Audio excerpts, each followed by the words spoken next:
your heart is a really powerful force that can entrain your brain waves. And when the two are in coherence, like there's some really crazy, amazing studies as to how much you actually influence this quantum field of influence.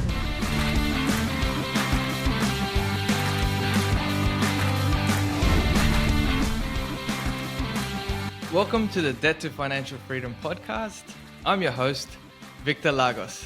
I am also the founder of Lagos Financial and Evolve Broker, and soon to be the Evolve Podcast Academy. Today I've got a guest called Miriam Castilla. Is it Castilla or Castilla? Castilla. Castilla.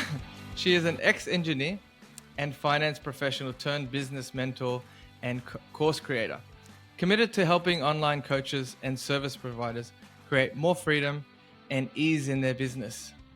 Through her Freedom and Ease Business Academy and signature magnetic money code, she blends mindset mastery with practical strategies, helping entrepreneurs align with their core values and claim financial and time freedom. Miriam's own journey, from the corporate fast track to rebuilding her life as a single mother to creating award-winning multiple six-figure businesses, has shaped her holistic philosophy. True freedom comes from sound, practical strategies paired with a commitment to internal transformation. Miriam helps her students achieve more than hitting their revenue goals. They retire partners, pay off mortgages, create a life of choices and freedom, and get to fall in love with their businesses again. Miriam is the best-selling author of Today's Women, Life Balance Secrets, as well as the 5-Minute Magnetic Money Management System, and has been lucky enough to speak on stages alongside some of her biggest heroes and mentors. Her podcast, Freedom and Ease in Online Business, is dedicated to inspiring online business owners to trade burnout for ease and alignment. Wow, that's amazing. Welcome, Miriam. That's a long intro. It is. Do you think it really covers up everything about you? It's probably a lot we more. can just end the call now. No. You can never capture everything about a person, right? But hopefully it gives people a bit of an introduction as to which direction we're heading in today. Yeah, well, look, I mean, the reason why I guess we even know each other in the first place is because I got a sort of an email from maybe an agency to have you on my podcast, and straight away when I read the email and I sort of got to like read some of that bio, it sort of made sense to me that there's an alignment here, because you're sort of speaking that deeper spiritual understanding of finance. And I don't know about you, but I stalk people on LinkedIn just to make sure that they are legit and get a bit of an understanding of what they do and what they did. And I saw you, and I saw your history was you actually were previously a mortgage broker, Smartline. And that's what sort of caught my attention as well, because I thought, wow, someone who gets it, who gets what I go through, but is not in that industry anymore, but has evolved in a space of, really healing people's money stories, which is really what I'm all about. But of course, you're living it, and you've made a profession out of it. So do you want to share a little bit, I guess, about that history, how you came about and where you are now, basically? Yeah, so I kind of started my finance business out of the ashes of my divorce, and I was a single mum at the time. I was in a really tough financial spot, and I really didn't want to put my kids in childcare. So, of course, I started my own business. Why would you go for security when you're in that position? And it was actually one of the best moves I ever made. I really did have to back myself, and I had to dig really deep. And also, there's nothing like having very little money to make you really responsible and good with your money. So it taught me a lot of practical skills. It also taught me the importance of mindset. And then, once that business kind of took off, I was obviously, as you know, you're constantly dealing with people's financials. You're having to look at how much they earn, how much they've got in the bank, how much they've got in investments and so on. And I noticed some really interesting patterns, like the people with the highest incomes didn't always have the best net asset position, and they also didn't always have the healthiest mindset. So it really, I sort of quickly realized that how much you earn has got very little to do with how great or confident you feel about money, and that also no one really knows how to manage their personal finances. Most people are just kind of winging it. The odd person will be really lucky in that they actually had parents who sat them down and taught them some really good habits. And most people carry a whole lot of what I call silent money shame. So it was really interesting because, you get to actually sit and look at people's financials and pay slips and bank statements and credit card statements, and people kind of have to bear it all. It's like going to the gynecologist for a woman, really. And and to me, it was just like, I just need to know if the numbers work and if we can help you do what you want to do as you do. But yeah, people had so much angst and embarrassment and shame. And so that really led me down that path of looking deeper into, what's actually going on underneath the hood that creates these patterns, and how do we help people overcome them? Mm. So then, I know you've actually gone even further now, and you do hypnotherapy sessions. Is that because you explored sort of the coaching and the practical sides, and then you eventually realized actually people are self-sabotaging at a deeper level, even if they understand the strategies? Absolutely. So I started coaching mainly small business owners because they're the ones who really need to kind of figure out how to, make that irregular income work, and how to make the most of their time so that the business they're creating actually gives them the freedom they wanted, rather than becoming this trap where they're just working 24/7. And I realized that, people were just coming back each month, not having done what they said they were going to do, not having progressed, just, the dog ate my homework kind of excuse after excuse. And I was getting really frustrated because I wanted to help them. And that's what kind of led me to look into, okay, what are some of the most effective ways that we can really shift those old stories and patterns at the unconscious level so that they can actually make change in their practical reality. And I'm lazy and impatient, so hypnosis was the go for me because, I call it my magic wand. There are some things we can do that just create instant shifts, and then people can move forward and actually do the things that will serve them and get them to where they want to go. Mhm. And there's always a thing around culture, and of course our relationship dynamics and how we were raised, right? These are sort of the fundamental ways that we have kind of learnt money, and have got ingrained beliefs around money. Have you found that through your business, and helping more and more people, that you've been able to, I guess, align those stories to something that actually serves them more to actually achieve their goals, and sort of like get rid of all that old sort of noise and stories that they've been carrying since maybe childhood, or even who knows before that maybe? Yeah, absolutely. It can go back a really long way, and if you're into it, it's, it can be past lives or past generations, and all that trauma and all those stories, they're passed down. And most of it is passed down unconsciously. We're not even aware of it. And we might remember growing up having our parents tell us, not to be greedy, and that, rich people obviously must have ripped somebody off to get to where they are, and all those sorts of things that we will remember consciously. But there's also the unconscious things. And then there's also what we observe our parents doing and not doing, and how they interact with each other. So all of that programs us, especially in early childhood. And so I like to simplify everything down. I think it's the engineer in me, just how can we simplify it and see the patterns and then change them? And I condense it down to, all of these unconscious things show up at the surface level as our habit patterns. When there's a pattern occurring over and over again, there's obviously an unconscious program that drives it.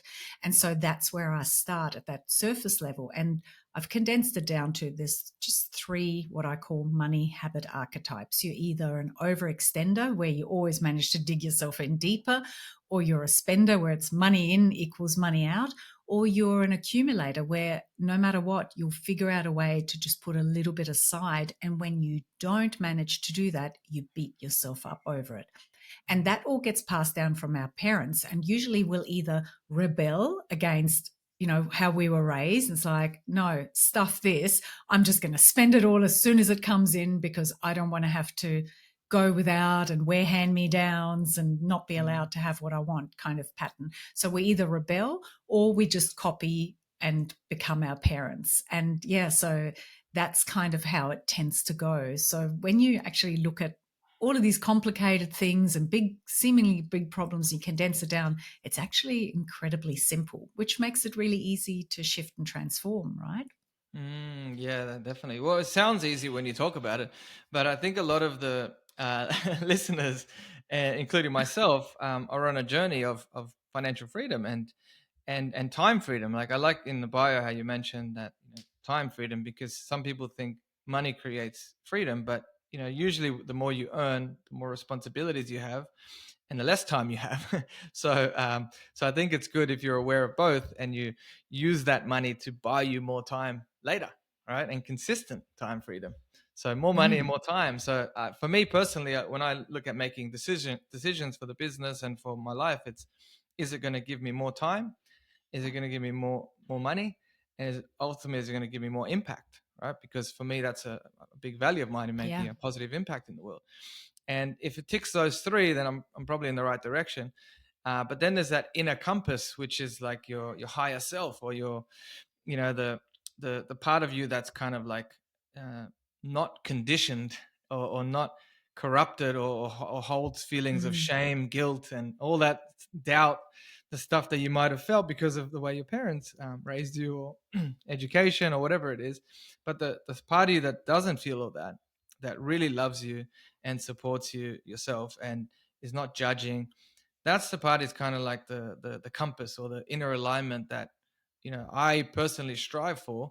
And you've helped me, and I'll share a bit of that story shortly. But others, can you explain to people who may not have actually looked into this further? I mean, I don't know. I assume some of my listeners have gone that deep, but probably many of them have sort of got stuck on that surface level and maybe yeah, accepted that things are the way they are, and they have stories about, like you said, people who are rich are typically the bad guys, right? And they do that because in movies like Scrooge and Mr. Burns and Lex Luthor, they kind of always make the rich guy the bad guy, and that creates this unconscious story that if you're the good guy, that's right. you can be, a poor farmer like Superman, or Mm. or Homer Yeah, and the Simpson. whole martyr thing, Yeah. oh, look at me, I'm so noble because, I give it all away. But really, we can make ourselves completely useless if we keep up that pattern, because when we're not financially stable, we're stuck in survival mode and we can't help anybody else. We're just struggling just to get by ourselves. So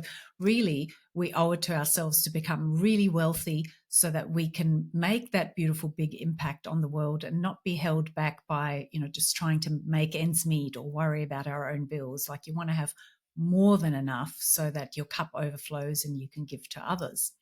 Um, Sorry, I'm not sure I let you finish your question about the higher self. No, no. Look, I think it's just more helping people understand what is the higher self Mm, from your perspective, and I guess yeah. how have you helped others to discover that higher self within them? And I guess, look, everyone always has this kind of feeling, well, this is too woo woo for me. But how do we break it down? You've come from finance, corporate background, and engineering. So when you talk about higher self, a lot of it's experiential, right? You've seen it in your clients and you've felt it Mhm. internally. So it's not like this, you know, mystical thing anymore. It's real. So how do we That's right. showcase that and explain it to And people? look, the interesting thing is that it doesn't really matter what language you choose to speak. It actually all comes back to the same principles and the same bottom line. So, I am an ex-engineer. So to me, like, there has to be scientific basis to it as well. So I literally spent 6 months watching Stanford quantum physics lectures online until I got to the point where I'm like, all right, cool. I've got the science down pat. No one knows what the hell's going on, basically, is the bottom line of quantum physics. But it's this weird effect, right, where our minds alter the reality we perceive, and we literally create our reality. That's kind of the bottom line, that we have, our minds are really powerful. We have this amazing effect on the world around us. And when we're in a state of coherence, um, a mind body coherence, it's even more amplified. So then, you can take that language all the way through to positive psychology, or, kind of spiritual language where you talk about being in energetic alignment and resonance and law of attraction. or you can talk about God and or the universe. It's all kind of the same thing, except that I say you are the universe. You are the universe because it's all one and we're all one and we're all part of this amazing energetic soup, and it all interrelates, resonates with each other, and has an effect. So you can go really deep down the rabbit hole. But the bottom line, as one of my friends and mentors, Mike Dooley, says, is that your thoughts become things. That's kind of the bottom line.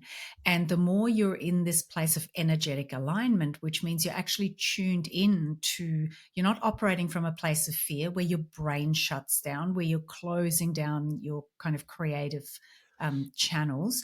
You're actually in the opposite. You're open to inspiration, creativity, which comes from that higher place. You know, we've all experienced that when we're relaxed and we're in this lovely chilled out state, suddenly the ideas flow through. We get the answers, we get the solutions flow through. But when we're just acting from fear and panic, it all shuts down. Like our body just goes into survival mode.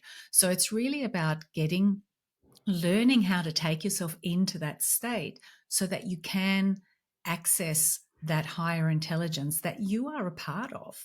And then you can get those intuitive nudges, that creativity flowing through, that gut feel of, I don't know why, but it just feels right to go this way and not that way right now. And the more you pay attention, the better you get at it. So if nothing else, if someone's like a little bit skeptical, I say, well, just run an experiment. Just chill out, like try to get yourself into that nice relaxed state, take some deep breaths, get really grounded, and then tune in and go A or B, and then just go with it, make a note and see what happens, and you'll quickly prove it to yourself. Mm-hmm. That makes a lot of sense. That we have all experienced it in some form or another, right? Like, when someone calls you that you were just thinking about them, Yeah. um, or you're in a room and you turn your head and someone's looking at you, and you can sense their presence, Mm. right? And or you have like serendipitous moments where everything that you needed falls into place at the exact time that you needed it, and if this didn't happen first, this it all wouldn't have got to that point unless everything prior led you to that point. So and I guess some people want to have like a scientific explanation, some people want to have like a religious explanation, some people want to have this kind of esoteric kind of understanding of it. But you're right, ultimately it comes down to um, I mean, like it's the same, but it's just in our alignment with that ease, right? You use the word ease a lot, and Hmm. it's funny because the word disease is like dis-ease, right? Out of ease, Yeah. right? So when your Yep. body is not in ease, it becomes diseased, and I think a lot of people live and get stuck in this state of and it might not even be like a constant fear. It's like the comfort zone, right? The comfort zone is angst right? It's like always worried about something. Like the Mm. default is there's got to be something to worry about. Like what is it? Like is it money? Is it my my relationship? Is it my job? Like it's just constantly focused on things you're worried about. And there's that saying of like what you focus on expands, right? And where your attention goes, energy flows or energy follows. And it's true. Like so for a lot of people, they don't actually put their attention on things deliberately. So that's the whole unconscious part, right? They're on a loop, and things Hmm. repeat over and over, and they just do things because they're used to doing them. And and the body and the mind start becoming experts or masters of doing the same thing, and keeping you in that state, that state of mind of worry and fear. And then if you look at, I guess, at a hormonal level, you're triggering adrenaline and cortisol. So you kind of become like, you know in this survival state where you're constantly looking outwards at things like they're dangerous, even though they're not dangerous. But because of that, those chemicals and what, Mm. the way we're sort of, and you would know a lot about this, and I'm sure you've got your way of explaining it too. Um, People aren't even sure what that zone is. So I guess it's not until people start putting their conscious attention and their willpower on firstly believing that that state still exists, even though their prior um, life experiences maybe reminded them or showed them that maybe that doesn't exist anymore, because they feel this all the time and their identity has kind of become attached to these emotions. um, how do you then frame that to someone that that's actually not who you are, that's Mm. what's happened to you, or let's say maybe even happened for you? That's how I Yeah. look at things. That Exactly. Well, yeah, we repeat the lessons until we get them, right? And the universe will just go from a little tap on the shoulder to eventually getting out the baseball bat if you don't hear the lesson. But everything you just described kind of comes back to, we still have a reptilian brain. We still have that caveman brain where we're wired to look for danger and to constantly go, okay, what can kill me or eat me next? And so once we recognize that our biology is really behind the times, like we haven't actually evolved much past that, and it's, there is unlikely to be something around that's about to eat you, then you can kind of work with it. I'm very much a believer in, willpower is a slippery slope, because what you resist persists, right? So Mm. if you try not to do something, you're actually reinforcing it and you're actually giving it more power. So I think awareness is probably a term that I prefer to go with. Like, be aware and notice it and just go, isn't that interesting? Like, my brain's trying to keep me safe. It's looking for what can go wrong again. And, then the other part to recognize is that all of these hormones and chemicals that you talked about, they're highly addictive. And we all know people who are addicted to being angry, stressed, Mm. worried, and negative, right? And so it becomes our normal, our comfort zone, like our natural state. And some people, for example, I run a retreat leadership training as part of one of the ways I help people expand their business. And a lot of people don't know how to just sit and do nothing, because they're so hooked on that adrenaline and that having to do the next thing. Like, they're worn out, exhausted, and tired, and all they want is a break, but they don't actually know how to do it. So you have to actually recondition your body and rewire your mind out of that state that's just become this habit. Those brain cells, those neurons are just firing over and over and over again. So it's that, neurons that fire together, wire together thing, where you're just so used to running that pattern that it happens without you even being aware of it. And that's why starting to notice, being aware, actually slows everything down, and it helps you kind of press the pause button. Literally, in terms of the speed at which our unconscious works, it's like you've pressed pause when you're going, hang on, what's going on? Because you're consciously aware of it. And that's when you can go, wow, do I want to continue this? Like, what's all this about? And just questioning it. I know it sounds so simple, but this stuff is deceptively simple. People just have to do it. Just noticing it and questioning it actually weakens it. Makes sense. Mm. Yeah, it's like the program, right? It's like a computer, the analogy of a computer. The program's running, and to an extent it's kind of become a virus, right? It's spread and it's taken over, and the computer hasn't been reset for a very, very long time. So it's kind of like, it's clunky, it's just kind of got so many different things open and constantly running. The RAM is pretty much maxed out. And but switching it off and then resetting it and closing everything and clearing all the history and the junk and the cache and the cookies and all of this, like, speeds it back up. But in a sense, it's slow to be able to be fast. So it slows down so that you can start deliberately Mm. picking which programs you want to open, and no longer be like this virus that's just kind of stuck. It's kind of similar with that analogy in a sense, right? Our Yeah. people are stuck in these hormones and these wires, like the melanin, I think it's called, which is on top of the nerve cell. It becomes so thick that it's like this powerful electrical charge that reinforces thoughts, feelings, and emotions.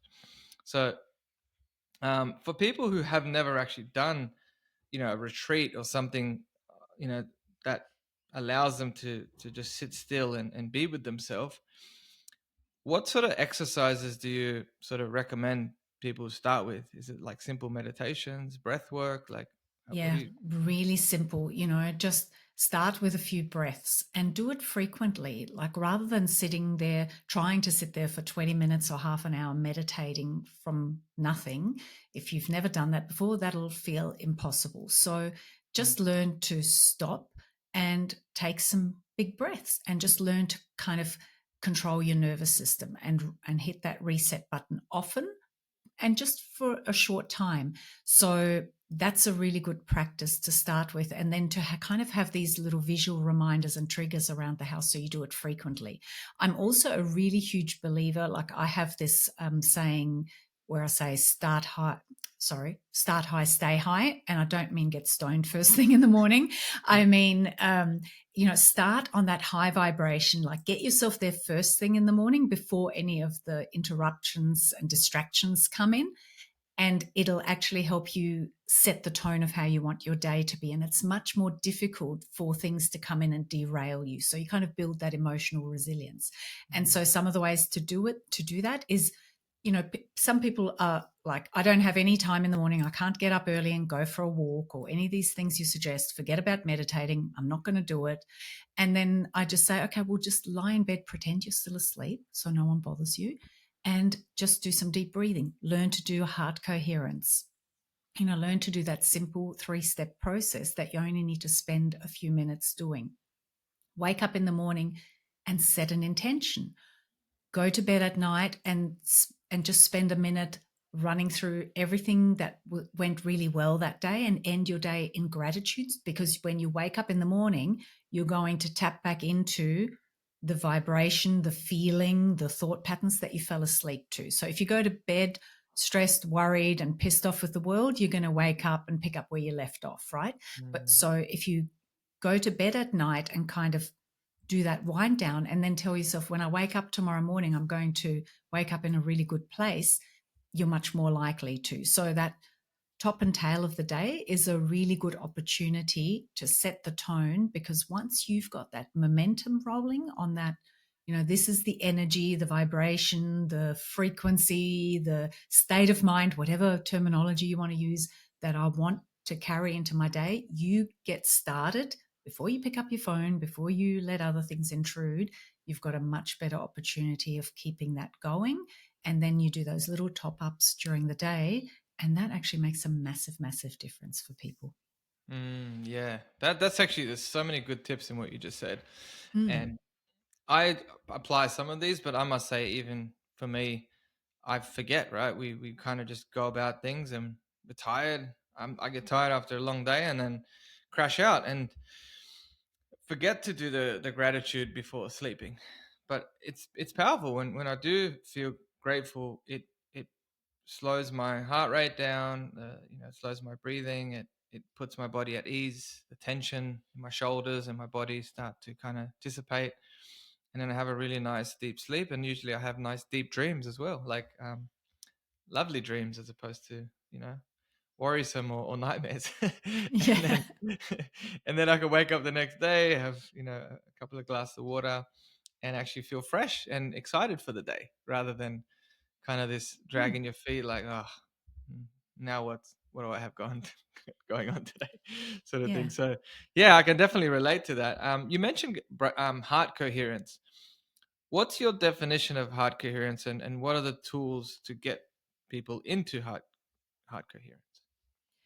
Okay. So this is a big topic, and I know you're really into it as well. So you could probably explain it even better than I can, I reckon, but I'll give you my explanation. So heart coherence is about actually getting your brain waves and your heart waves to go into let's use the word, to go into a nice, smooth, even rhythm without a whole lot of noise and stress. So you can literally hook people up to a monitor and you can measure their heart waves, and you can see whether there's a whole lot of noise and stress in it or whether they're just nice and cool, calm and smooth.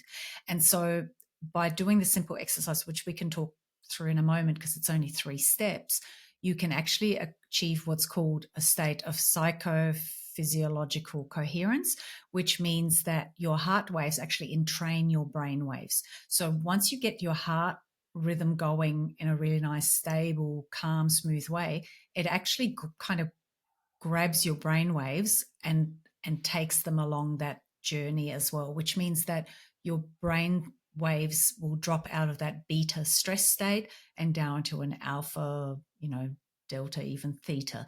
So your heart is a really powerful force that can entrain your brain waves. And when the two are in coherence, like there's some really crazy, amazing studies as to how much you actually influence this quantum field of infinite possibilities, this energetic soup that we all live in. There's some really cool studies around that.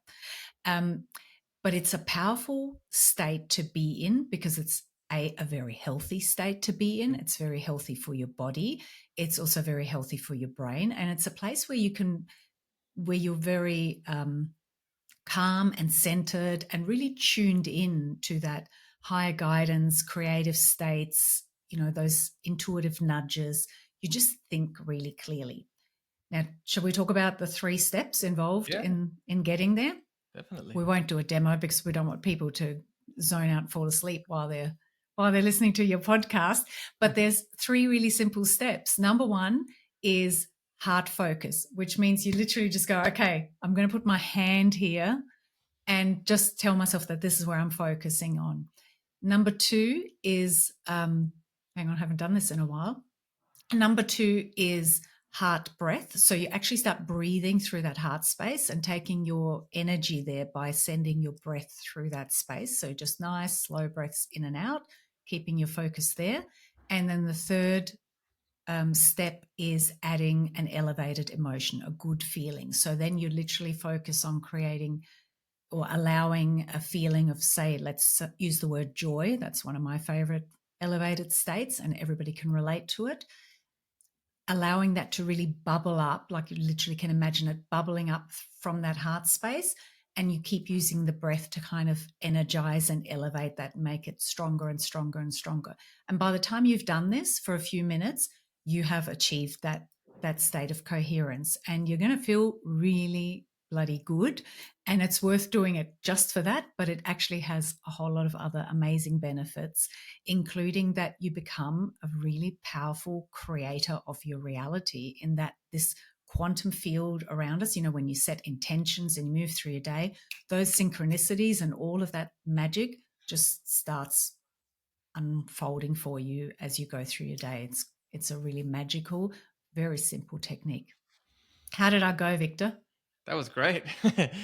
That was, yeah, I like the way you explained it, and it is something that I practice and what I've taught others as well.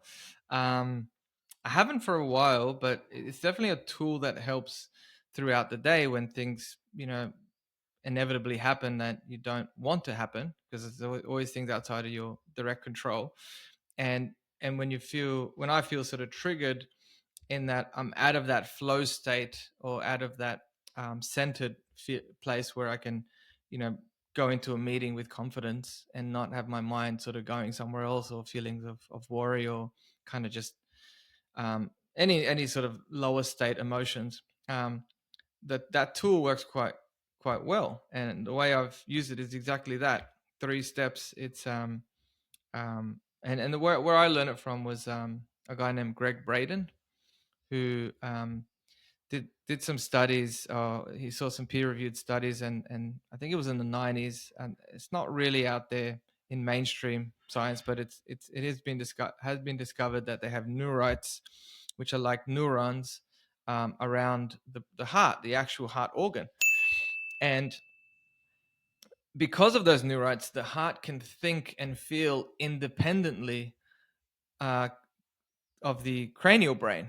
So it can make decisions. It makes sense why people say, I have heartbreak when someone, breaks my heart, like, Mm. with love, or things don't feel right. I mean, a lot of people say my gut, but it's gut and heart. Those both have neurons. But um, and the way he explained it, because one, his scientific background, but the other part is that he is part Cherokee, so his ancestors go to Cherokee, and in the Cherokee language they have a word called, or a saying called Shante Ishta, and what that means is a single eye of the heart. And the reason why they call it a single eye is because the heart is neutral. It's not polarized, where it has like um, uh, up, down, bad, good, and sort of Mm. multiple sides. It's literally can look at things through a single eye. And so, but our brains, given we have left and right brain hemispheres, and depending on which one is more dominant, there's always this kind of bias when you Yeah. rely purely on the brain. So that heart brain coherence makes sense, because now you can feel neutral. You can look at two sides of something and kind of not judge them, and figure out um, where's that sort of right decision that you want to take. But and having your brain to logically and emotionally, I guess, act upon that decision with confidence.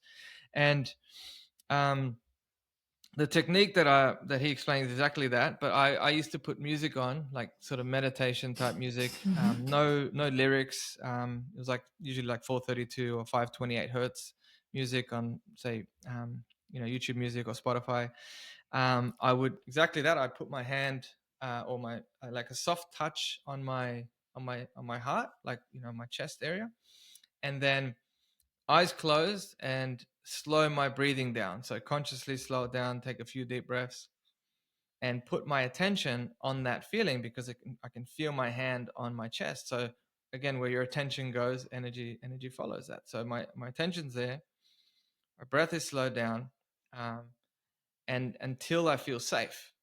Because once I feel safe, then I know I'm in that right state to then have what you said, a high emotion. Well, for me, it was three things that I'm actually grateful for, and three things that what I think of as specific moments that where I felt gratitude, not just the thought like I'm grateful Mm. for my family, but actually like what's a moment when I actually had that, like, oh man, it's so nice to have this, or to just that genuine feeling Yeah. of gratitude, and just feel it.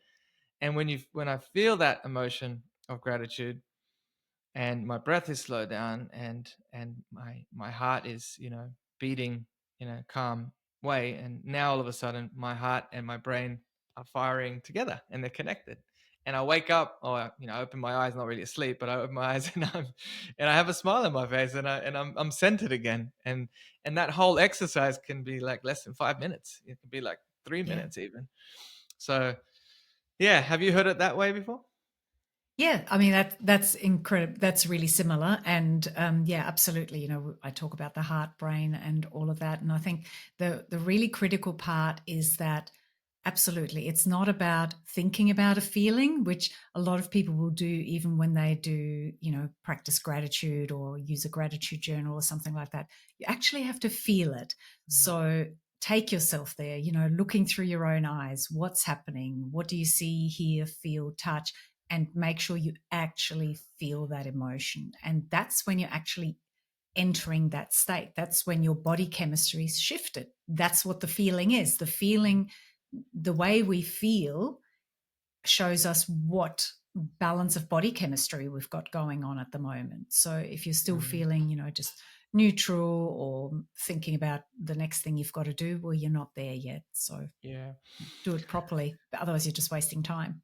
So yeah, it's true. And then, when we think about the state of mind that we're in, that whole exercise changes our state.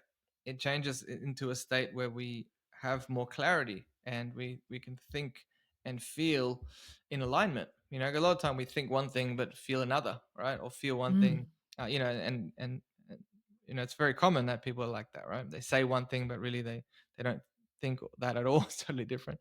And I think yeah. it's about having our thoughts, feelings, our words, and our actions all in alignment. And that alignment is within our heart and our brain, and with that higher version of ourselves that knows the truth and knows who we Hmm. really are beyond our experiences. And there's a saying I like, which is I think it was Albert Einstein who they quoted saying that you can't solve a problem from the same mind that created it.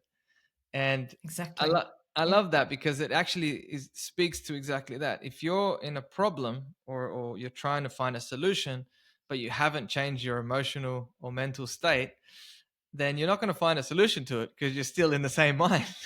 That's So right. And you've convinced yourself that there is a problem. that's it, exactly. And if you believe there is a problem, then there is a problem. Yeah, exactly. So then if you change your state, then you can kind of zoom out from that situation Hmm. and not look at it as a problem anymore, but really as something that um, has a solution, because everything has a solution and there's a reason that everything happens. So you can, have clarity as to what is that reason, what's the lesson that we're meant to learn from that situation, and how do we overcome it, and I guess so it doesn't repeat itself, right? Yeah, that's right. And, just going back to when we were talking about being aware and being in alignment with the outcomes that we want in life, a really important thing that I notice a lot with people, especially when it comes to money, that they'll do this kind of work, they'll be aware of this, they'll accept that their mind is powerful, their mindset's really important, and they still can't quite get that difference between, I call it desire versus yearning. So you can Mm, have a desire to, be wealthy, whatever that means to you, or live a certain life. So you have this desire, but a lot of people, what they'll actually have is what I just like to describe as yearning, which means you're actually noticing that it's missing and you really want it because you haven't got it, right? And there's mm, a big difference between the two. And a lot of people will spend a lot of time and energy going, yeah, but I'm really focusing on what I want. Like I'm really there. I'm really in that this is what I want and I'm so connected to it. But why isn't that happening? And it's because they think they're focused on what they want, but their energetic state, the way they're feeling, is actually feeling the absence of it. mm. And that's like this amazing switch that when you figure out how to flip it, it becomes really powerful. But having said that, it's amazing how much time I spend with people who really should know better by now because they've been doing it for a while and they still kind of end up on the wrong side of that. Do you know what I'm talking Oh, I about? know exactly what you're talking about, and I love that you've brought it up that way because I even feel that too sometimes. It's like Hmm. the absence of something and yearning for something.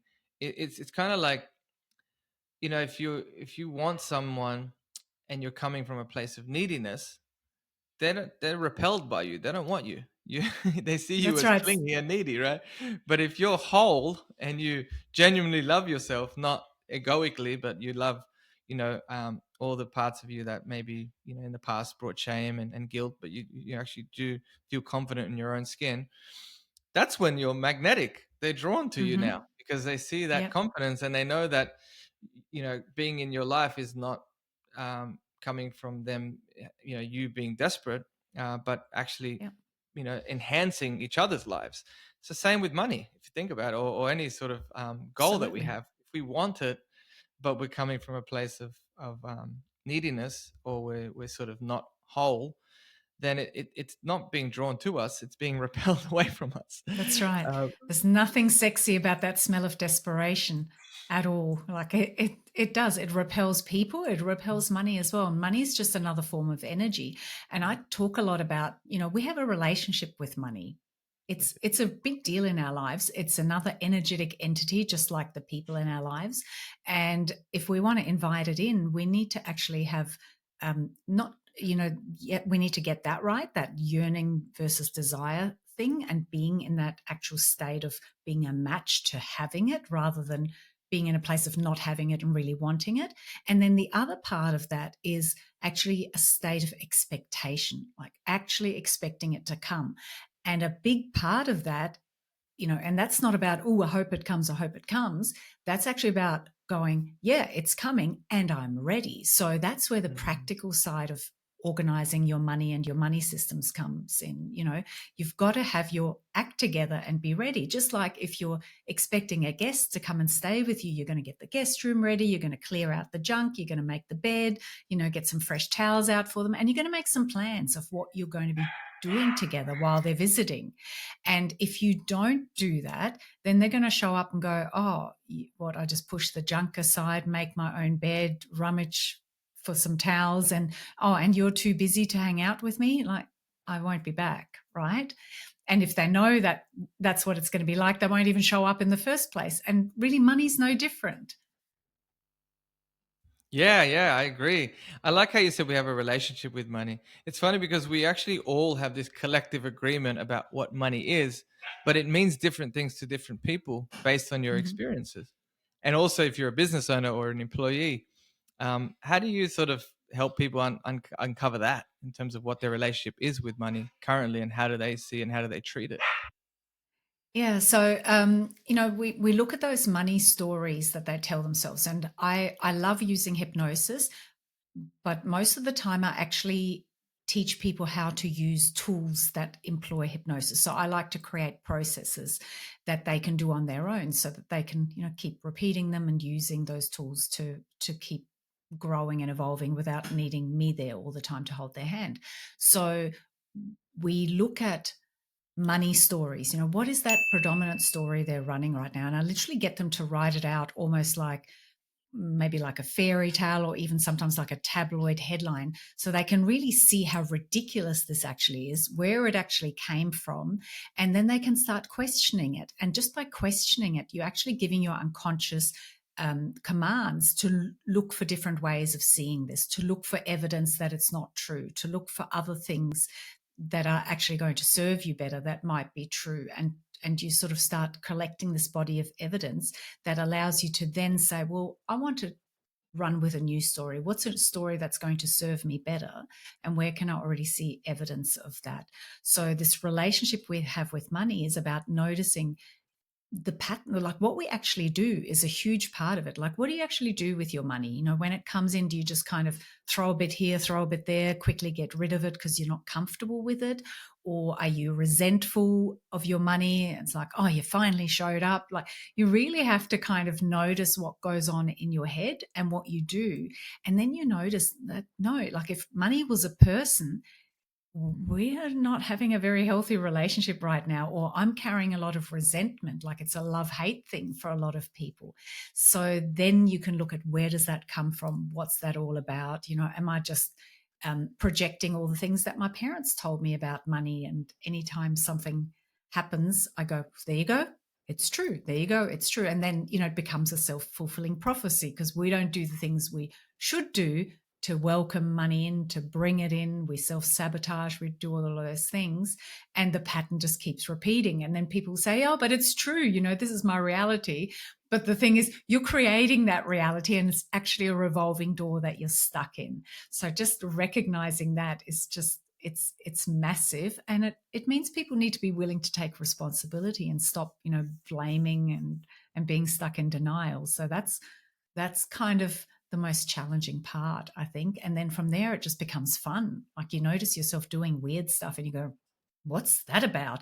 And oh my God, I've just discovered or uncovered an opportunity for growth. How cool is that?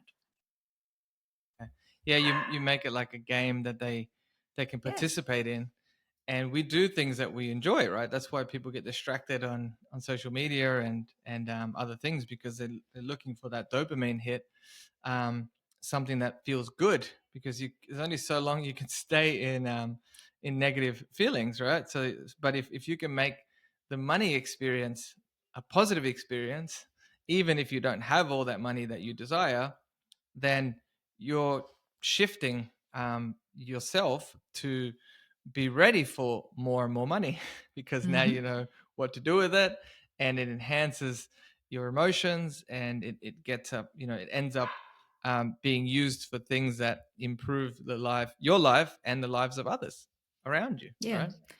And, when we first met, I told you that story of how, when I was going through what I call my broke single mum phase, we still donated to charity, and my kids were really involved in that.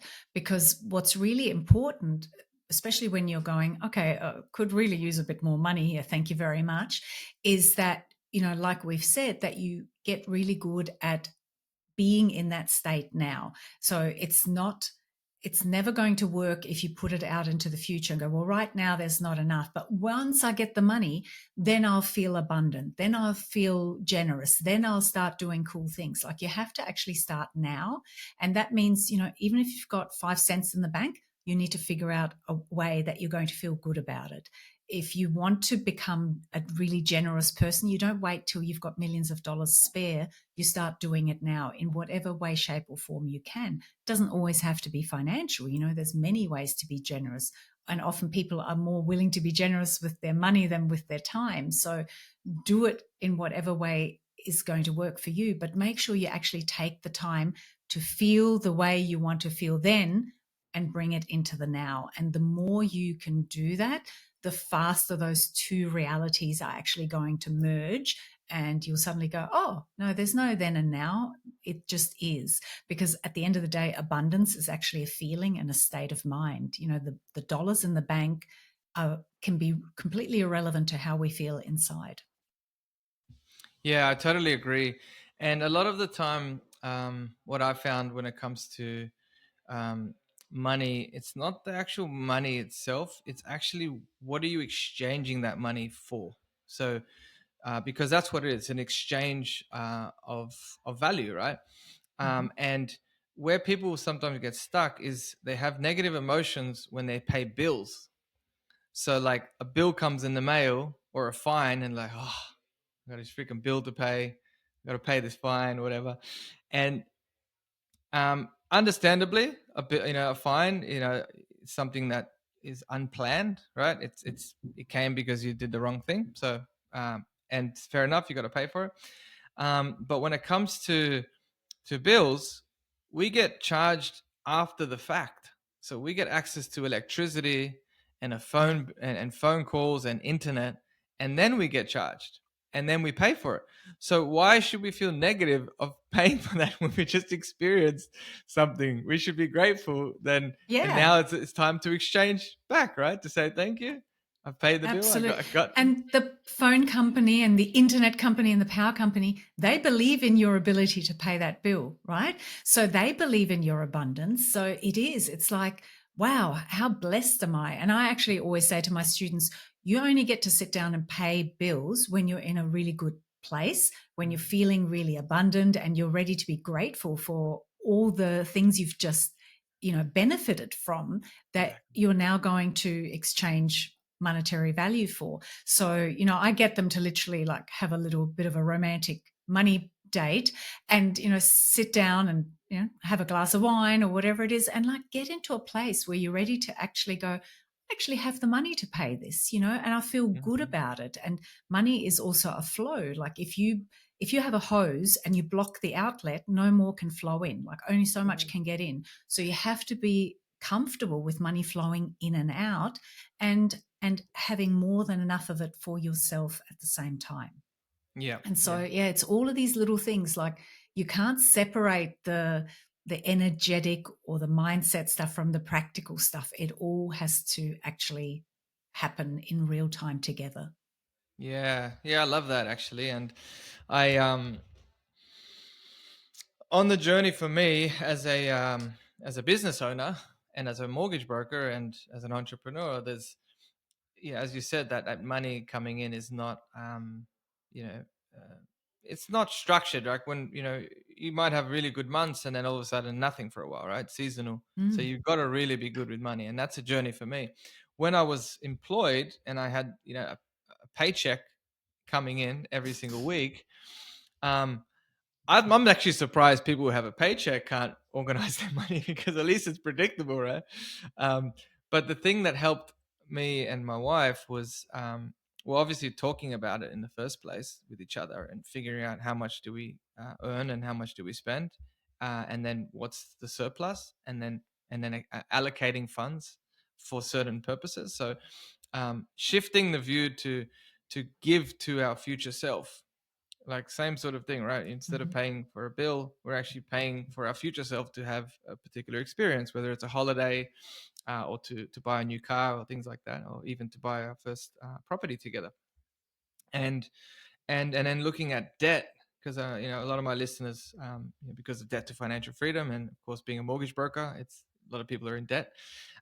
Every time you borrow money from like credit cards or buy now pay later and things like that, you're actually stealing from your future self, Yep. because you get to enjoy the good feeling now, but your future self has to pay for it with interest and repayments. So it affects Mhm. the cash flow of your future self, while your past self got to enjoy it, and that feeling didn't last that long. Whereas if like when you get a shiny, new mobile or whatever, like after a couple of weeks, it's just another phone, right? Same as a car. As soon as it gets dirty, you don't really Mhm. feel that good about it Yep. anymore. Um, but when you save and you give to your future self, you get a positive feeling putting money away each week or fortnight or month or whatever. And then at the end, when you're able to pay for something outright, you carry that feeling. You say, "Thanks, past self, you looked after me." And now you have this positive feeling with no debt. Your cash flow is even better now, because you created a pattern and a history of putting money away, and you can continue that to Mhm. save for the next thing, um, or investing. So it's like it's quite a powerful thing when you can shift that. But Yep. yeah, have you ever looked at it from that type of perspective before? Yeah, absolutely. And that actually builds momentum as well. Mm, Like you get into that habit and then it becomes a joyous thing where it then encourages you to do more of that, and it almost becomes a game. Like I love saving money on things, and I love being able to do things, for like as smart, as cleverly as possible. Like for example, we go away for the winter, we go to Europe, and because I'm done with winter, and I get to go sit on a beach in Greece. But I'm like, well, I'm not just going to have our house sitting empty, and I'm definitely not going to pay for a house sitter or someone to come and feed the cat. So we actually Airbnb our house, which basically pays for our trip, right? And I get such a kick out of all these little ways. So being abundant doesn't mean that you're loose or stupid with your money. It actually means you're really smart with your money. And yeah. I always say you don't need $1 million income to live $1 million lifestyle. You have to just get really smart with how you use your money and Mm, decide what are the things you really want, because it's not the new mobile phone and the shiny new car. It's the freedom, it's the feeling. And mm, once we heal those old money stories, which are a lot about, you know, the little kid that had to go without or got in trouble for certain things. Once we heal all of those wounds within ourselves, we don't need to resort to retail therapy for kind of the short term band aid fix. And then we can actually really start taking care of ourselves and setting ourselves up for financial stability, which then gives us freedom and choices. And that's super, super cool. Like I get such a kick out of that. I love the fact that I'm still driving a 2000, hang on, what is it? 2007 Mazda 6.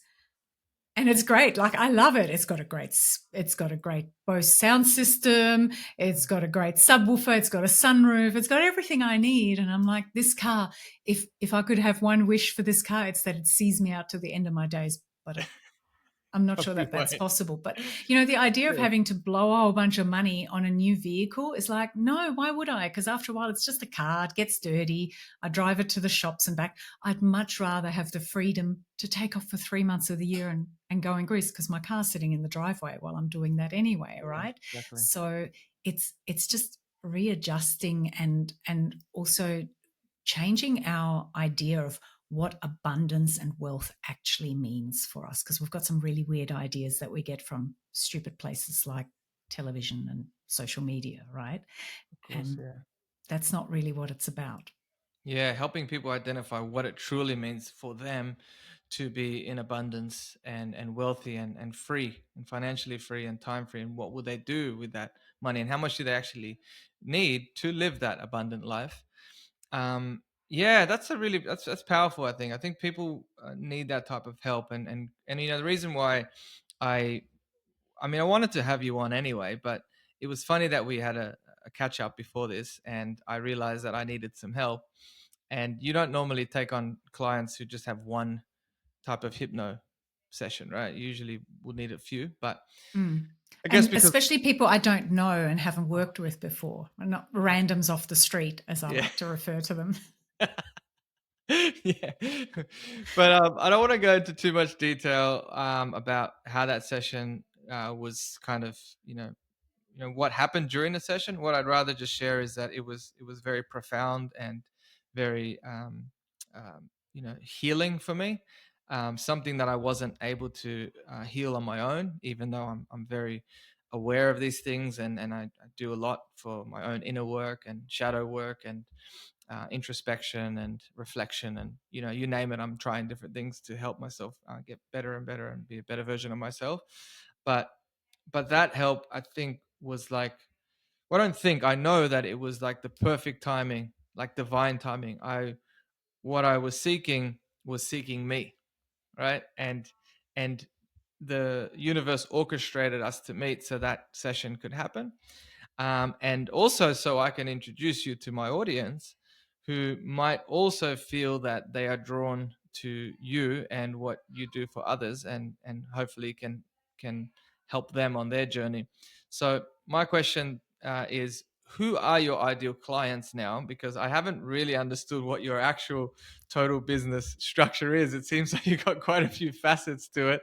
And so who would you want a random off the street to contact you and be able to help them, whether it's a one-to-many program or whatever it is that you do? But it'd be Yeah. great if you can share that. Good question. What do you actually do, Miriam?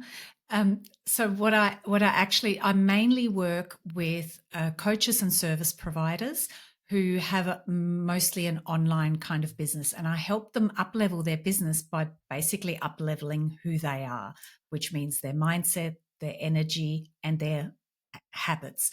And the end game being that we allow them to upgrade themselves so they can upgrade their business so they can have more time and financial freedom.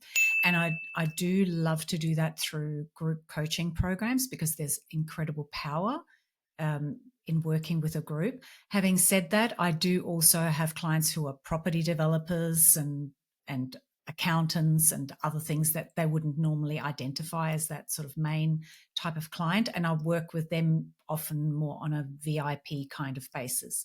So what I love helping people do is up level themselves and their business, and by extension, the world around them.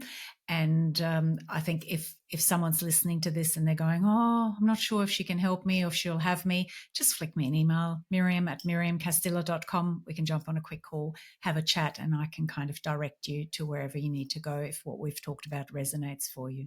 Awesome. And others can also just listen to your podcast and download. Yes. Do you have is it a book or that they pay for? Or is it more like an ebook that they can download? It's where is my camera? There it Oh, is. that's really close. It's the 5-minute magnetic money management system. It's available on Amazon, but if you jump on my website, I think it's for miriamcastilla.com/money book. And you can actually, it'll take you to the Amazon links, but you also get a free checklist and a free tool to go with it, like a little calculator that will help you. So that's available. And also, we talked about the money habit archetypes. A lot of people really love starting there. So I've got a quiz on my website to help you get started and really dive into what's going on with my money story, with my relationship with money. What's that all about? Where's it come from?